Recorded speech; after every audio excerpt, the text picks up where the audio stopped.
ഓം നമോ ഭഗവതേ വാസുദേവായ. പ്രിയ സജ്ജനങ്ങളെ, എല്ലാവർക്കും നമസ്കാരം.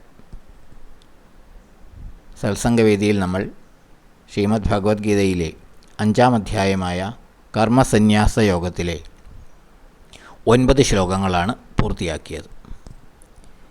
ഇന്ന് നമുക്ക് അടുത്ത 2 ശ്ലോകങ്ങൾ നോക്കാം. 10-ാമത്തെ ശ്ലോകം: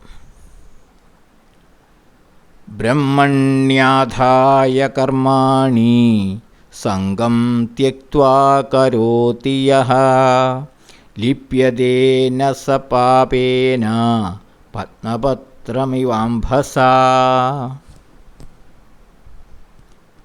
യഃ യാതൊരുവൻ, സംഗം ആസക്തി അഥവാ ഈ ഒട്ടിച്ചേരൽ, മമത്വം, ത്യക്ത്വാ ത്യജിച്ച്, ബ്രഹ്മണി ബ്രഹ്മത്തിൽ, ആധായ സമർപ്പിച്ച്, കർമാണി കർമ്മങ്ങൾ, കരോതി ചെയ്യുന്നുവോ, സഹ അവൻ, അംഭസ ജലത്താൽ, പത്മപത്രം താമരയില ഇവ എന്ന പോലെ, പാപേന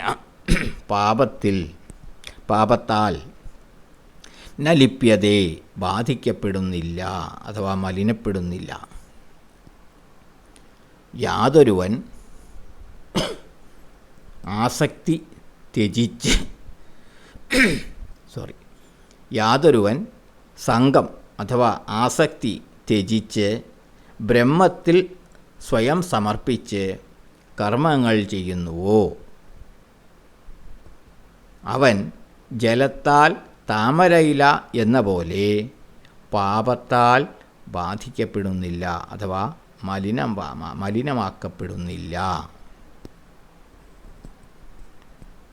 ഫലാസക്തി കൂടാതെ ഈശ്വരപൂജയായി കർത്തവ്യങ്ങൾ അനുഷ്ഠിക്കുന്ന ഒരാളെ താമരയിലയിൽ വെള്ളമെന്ന പോലെ കർമ്മഫലങ്ങൾ ബാധിക്കുകയില്ല. താമരയില നമുക്കറിയാം, വെള്ളത്തിൽ തന്നെയാണ് നിലകൊള്ളുന്നത്. എന്നാൽ താമരയില ഒരിക്കലും നനയുന്നില്ല. ആ ജലം താമരയിലയെ നനയ്ക്കുന്നില്ല, ബാധിക്കുന്നില്ല. അതുപോലെ നിസ്സംഗൻ്റെ ആത്മാവ് നിർലേപവും നിഷ്ക്രിയവുമാണ്. അത് സദാ കർമ്മങ്ങളിൽ നിരതമാണെങ്കിലും ആ കർമ്മത്തിൻ്റെ ഫലങ്ങളൊന്നും ആ നിസ്സംഗൻ്റെ ആത്മാവിനെ ബാധിക്കുകയില്ല. താമരയിലയിൽ ജലം എപ്രകാരം അതിനെ ബാധിക്കുന്നില്ലയോ, അതുപോലെ ഈ നിസ്സംഗൻ്റെ ആത്മാവ് ഏത് തരത്തിലുള്ള കർമ്മങ്ങളിൽ ഏർപ്പെട്ടാലും അവയെ ആത്മാവിനെ ഈ കർമ്മങ്ങളുടെ ഫലങ്ങളൊന്നും ബാധിക്കുകയില്ല. ഒന്നിനും അതിനെ സ്പർശിക്കുവാൻ കഴിയുകയില്ല. താൻ ശരീരമല്ല ആത്മാവാണ് എന്ന് യോഗിക്ക് ബോധ്യമുണ്ട്, അഥവാ ബോധ്യമുള്ളവനാണ് യോഗി. ആത്മബോധം ഉറയ്ക്കാത്തയാൾ ഇന്ദ്രിയ ദേഹബോധത്തിൽ പ്രവർത്തിക്കുന്നു. താനാണിതൊക്കെ ചെയ്യുന്നത് എന്ന ബോധത്തിൽ പ്രവർത്തിക്കുന്നു. അപ്പോൾ അതിൻ്റെ ഫലം അയാളെ ബാധിക്കുന്നു. എന്നാൽ യുക്തനായ വ്യക്തി, യോഗയുക്തനായ വ്യക്തി ആത്മബോധത്തിൽ പ്രവർത്തിക്കുന്നു. അതായത് തൻ്റെ ശരീരം മാത്രമേ പ്രവർത്തിക്കുന്നുള്ളൂ, തൻ്റെ ആത്മാവ് അതിനോടൊന്നും ബന്ധപ്പെടുന്നില്ല എന്ന ആത്മബോധത്തിൽ ആണ് യോഗയുക്തനായ വ്യക്തി പ്രവർത്തിക്കുന്നത്. ഒന്ന് ബന്ധനത്തിന് കാരണമാകുന്നു. അതായത് ഇന്ദ്രിയ ദേഹബോധത്തിൽ പ്രവർത്തിക്കുന്ന ആളുടെ കർമ്മങ്ങൾ ബന്ധനത്തിന് കാരണമാകുന്നു. എന്നാൽ യോഗയുക്തൻ്റെ കർമ്മങ്ങൾ മോക്ഷകാരണമാകുന്നു. തനിക്ക് വിധിക്കപ്പെട്ട കർമ്മം ഏതായാലും അത് ശ്രേഷ്ഠമായി ചെയ്യുക. ദുഷ്ടതകൾ നിറഞ്ഞ ഈ ലോകത്തിൽ എങ്ങനെ പരിശുദ്ധി കാത്തു സൂക്ഷിക്കാം എന്നതിന് ഉത്തമ ഉദാഹരണമാണ് താമര. ചേറിലാണ് താമര ജനിക്കുന്നത്, ജലത്തിലാണ് സദാസമയവും കിടക്കുന്നത്. എന്നാൽ ആ താമരയിലയെ ഈ ചെളിയോ ജലമോ ഒന്നും ബാധിക്കുന്നില്ല. അതുപോലെ യോഗയുക്തനായവൻ ഈ പ്രാപഞ്ചിക വ്യവഹാരങ്ങളിൽ ഏർപ്പെടുമ്പോഴും അതിൻ്റെ പാപഫലങ്ങളൊന്നും അതിൻ്റെ കർമ്മഫലങ്ങളൊന്നും തൻ്റെ ആത്മാവിനെ ബാധിക്കാതെ ഈ വ്യാവഹാരിക ലോകത്തിൽ കർമ്മങ്ങളിൽ മുഴുകിക്കൊണ്ടേയിരിക്കും. അത് അയാളുടെ ആത്മാവിനെ ഒരിക്കലും ബാധിക്കുകയില്ല. കാരണം അയാൾ നിസ്സംഗനായി അമത്വചിന്തയില്ലാതെയാണ് കർമ്മങ്ങൾ ചെയ്യുന്നത് എന്നതുകൊണ്ട്. അയാൾ കർമ്മം ചെയ്യുന്നുണ്ടെങ്കിലും മനസ്സാ അകർമ്മയായി വർത്തിക്കുന്നു. അതുകൊണ്ട് ഈ പാപങ്ങളൊന്നും, അഥവാ ഇതിൻ്റെ കർമ്മഫലങ്ങളൊന്നും, പാപമായിക്കോട്ടെ പുണ്യമായിക്കോട്ടെ, കർമ്മങ്ങളുടെ ഫലങ്ങളൊന്നും ആ ആത്മാവിനെ, യോഗയുക്തൻ്റെ ആത്മാവിനെ ബാധിക്കുകയില്ല. ഇതാണ് ഈ ശ്ലോകം പറയുന്നത്. ഇനി അടുത്ത ശ്ലോകം നമുക്ക് നോക്കാം. 11-ാമത്തെ ശ്ലോകം. കായേന മനസാ ബുദ്ധ്യാ കേവലൈരിന്ദ്രിയൈരപി യോഗിനഃ കർമ്മ കുർവന്തി സംഗം ത്യക്ത്വാത്മശുദ്ധയേ.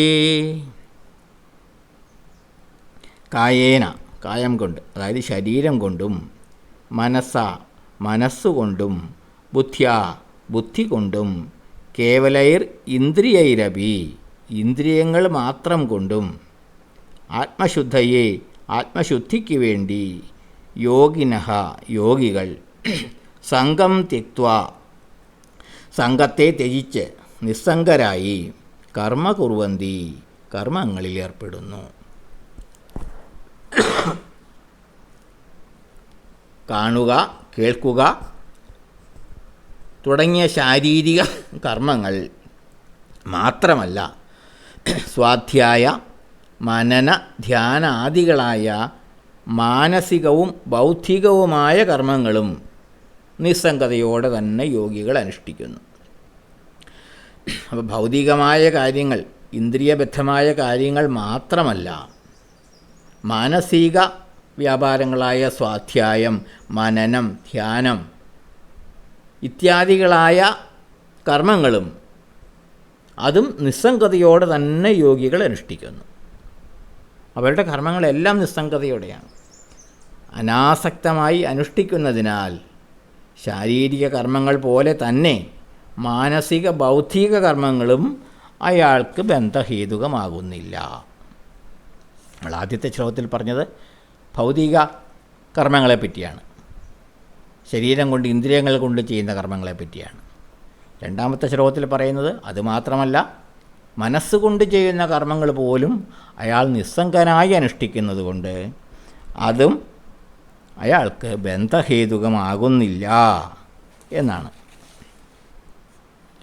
ഈ ജന്മം അനാസക്തനായി കർമ്മയോഗം അനുഷ്ഠിച്ചാലും മുൻ ജന്മങ്ങളിൽ സംഘത്തോടുകൂടി ചെയ്ത കർമ്മങ്ങളുടെ ഫലം അനുഭവിച്ച് തന്നെ തീരണം. അപ്പോൾ ഈ ജന്മത്തിൽ ഒരാൾ യോഗയുക്തനായി അനാസക്തനായി കർമ്മയോഗം അനുഷ്ഠിച്ചാലും മുൻ ജന്മങ്ങളിൽ അദ്ദേഹം സംഘത്തോടു കൂടി ചെയ്ത കർമ്മങ്ങളുണ്ടാകാം, അതിൻ്റെ ഫലങ്ങളുണ്ടാകാം. അത് ഈ ജന്മത്തിൽ അനുഭവിച്ച് തന്നെ തീരണം. എന്നാൽ പൂർവജന്മങ്ങളിലെ സഞ്ചിത കർമ്മങ്ങളുടെ ഫലം മുഴുവനും അനുഭവിച്ച് തീർന്നാലേ ഏത് യോഗിയും മുക്തനാകൂ. അപ്പോൾ ഈ ജന്മത്തിൽ യോഗയുക്തനായിരുന്നാലും മുജ്ജന്മങ്ങളിലെ, പൂർവജന്മങ്ങളിലെ സഞ്ചിത കർമ്മങ്ങളുടെ ഫലമുണ്ടാകും. അതെല്ലാം അനുഭവിച്ച് തന്നെ തീരണം. എങ്കിലേ മുക്തനായി തീരുകയുള്ളൂ.